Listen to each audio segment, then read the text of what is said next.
Hey boys, welcome back to another Bradman Cricket 17 details video. So, just recently, the 26th of this month, a couple of days ago now, or one day ago, the world premiere did take place where people got to play Bradman Cricket 17. It wasn't Melbourne, unfortunately, live nowhere near Melbourne, so couldn't get to go to that. But there were, quite a number of people. Obviously, the event went for like a few hours, and there were a couple of little, poor quality camera-held videos or phone-held videos that came out, but I'm pretty sure the only person that actually got, good quality gameplay was, Twisty, and I will link his channel in the description, but he got, I think he said he got, 3 hours of gameplay in one of his videos, and I did message him. I even commented if I could use, portions of his video, upload it to mine and just talk about it. He hasn't got back to me on that, which is, that's fine. I mean, he's busy, obviously. So I thought I wouldn't upload any sort of video without his permission, but instead, I thought I would just take screenshots that I thought were interesting and talk about them, because there's a few things that I do want to talk about and just give my opinions on it. So I think it works out pretty well. Obviously, link to Twisty's channel in the description if you guys, obviously, you'll want to see the actual full videos and what he's got to say about it as well. But let's get into it. So first off is the overlay system. So as you see here, this first one, you got England walking out. Obviously, it's not the correct England logo, but I'm pretty confident you can that's where the creator logo comes in. You can make the official England logo, and you can change the colors. So obviously they got the blue background for that. You can't change how the overlay. I'm pretty sure you can't change the position and the style of it, but you can change the colors. So it'll reflect whatever team you want, and you can change it for every team, I'm pretty sure. So it gives a nice additional touch to the actual game. You can obviously do that with every what's it called? Every team you want. Make it realistic for every side. The next one I wanted to have a look at was where we got it. The fielding. So the fielding seems to be something that's definitely been overhauled. So this little still shot here, we've got obviously the female player. Obviously the first video uploaded was a females game, which I'll say straight away, the females game is very slow. He did mention this. The bowlers, they bowl very slow. The batting doesn't feel as powerful, which is reflective. It makes sense. Personally, I don't think I'll be playing much women's cricket, but it's cool to have it in the game, because women's cricket is definitely it's very popular, in fact, so it's good to have it in there. It could bring a new audience to the game. But getting back to the screenshot here, the fielding. So obviously we've got the blue bar, the green bar, and the red bar. Now, the blue bar, obviously you hold the button down to throw to the bowler or the wicket keeper, I'm assuming, and if you release in the blue bar, it'll just do a weaker throw. If you hold it into the green bar, I actually heard Twisty say that apparently it's a direct hit. I'm not, obviously the further out, this field is in very close, so the green bar is it's big, so if you get in there, it's a direct hit, it's a good throw.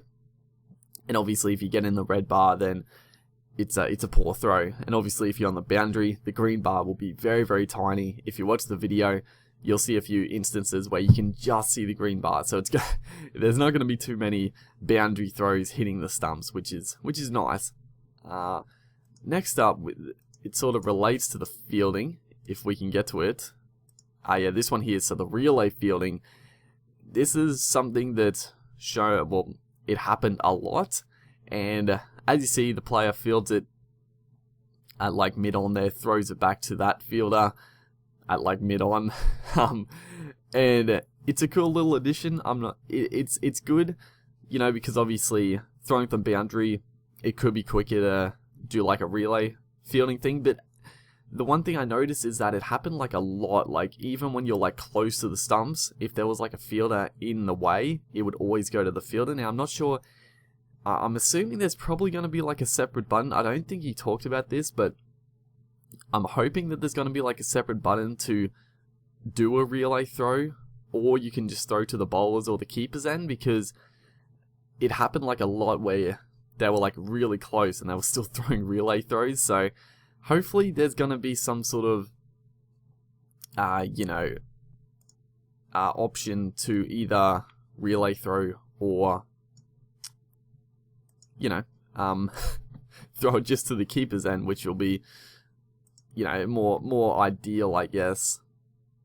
We'll move on from that little screenshot, and this one is a very interesting screenshot, a very good addition. So as the batter, you're looking around at the field, and obviously you see all the different fielding positions. Obviously on the left there, it shows the players on your left: forward square leg, deep mid on, wide off, extra cover, and it also shows who's in those positions and their ratings. So you got the Griffiths there, 78 rated at forward square leg, and then on the right hand side you got fly slip, backward short leg, deep fine leg, and the rating. So that is a very, very good addition to the game, in my opinion. It it means like if there's a poor fielder, you might take 2 on his arm. If you hit it in close, you might take the quick single. If it's a very good fielder, you'll probably look to not do it. It's going to be hard to keep track of every fielder, but it's a good addition. I think it's a very welcome addition. I think it'll add a lot to the actual game, in my opinion. Next up here, another very cool little feature. So we've also got the overlay here. There's quite a bit on this screen. So first up, below the England thing, you got stamina and confidence. So as you see, stamina 99% and confidence, it gives a nice little overview. Also the bowler, his stamina, his confidence, and then you've also got bowling tactics. So this is where it gets pretty interesting.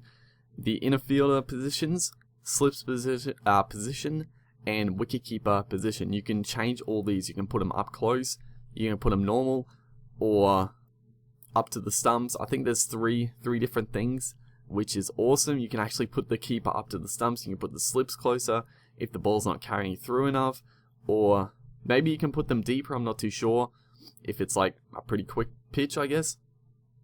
Also, you can change the next bowler quickly. You don't have to like go to a different menu to change bowler. You can just go down here, click on next bowler, and change that. And then also the field, I think there's some different defaults like aggressive, defensive, that sort of thing. Instead of like having to go through everything, it's just a quick little shortcut menu, which is very nice. Just a very cool little addition to the field settings, and ease of access to do it all. Then we've got, if I can find it, okay, so the challenge decision. So this one was, I picked this up and I thought it was pretty cool. So obviously he's gone for a challenge here, and as you see here, it's got bowler confidence and wicketkeeper confidence. Now, I don't know if this is 100% what I'm thinking of. I don't think he didn't talk about this, but I think this means like if you go for a challenge, or if it pops up with this screen, so you can either challenge or no challenge, it shows your wicketkeeper confidence, and I'm assuming that means if your let's say this was 99, then you're going to challenge because your keeper is confident, and also the bowler. So the bowler, obviously the bowler is a little bit more confident than the keeper, just like real life. But if these were very high, then you would go for the challenge. If they're low, then you wouldn't go for the challenge. I think that's really, really cool. I'll be interested to see maybe if like there's one where the bowler is like really confident, the wicketkeeper's not, and vice versa. That might, it'll be a 50-50 bit of a gamble. I think that's a really, really neat little addition, and I think that's what it means. It might just mean like the bowler confidence overall. It might not have anything to do with the challenge, but the fact that it's on that screen like that, I feel like that's what it means. So I'm pretty happy about that. That little challenge tidbit right there. That's pretty cool actually. Next up here, we just got a screenshot of just choosing the different bowlers. You got a menu here. You've obviously got your north, south, so north end of the pitch, south end. You can choose your bowlers to bowl from either end. You can accommodate for wind, which is cool. It shows their ratings, what type of bowler they are. It doesn't actually show their left or right arm, which is, it's not the worst thing in the world, but it would be cool if it was there. It also has over here their stamina, confidence, and mentality. I'm assuming the mentality is more for batting, because it's aggressive, conservative, brute, and balanced. I mean, maybe that. I guess that can relate to bowling as well. Aggressive bowling, conservative bowling. Brute doesn't really make sense for it, but yeah, it's a good little menu system for the bowling. I think it works pretty well. And then the last little screenshot I thought was worth talking about is another little overlay thing, and that is it shows your current run rate and how many runs you're going to get, and it just gives like a nice telecast TV style, feel to it. So it shows here they're number 12 1 over.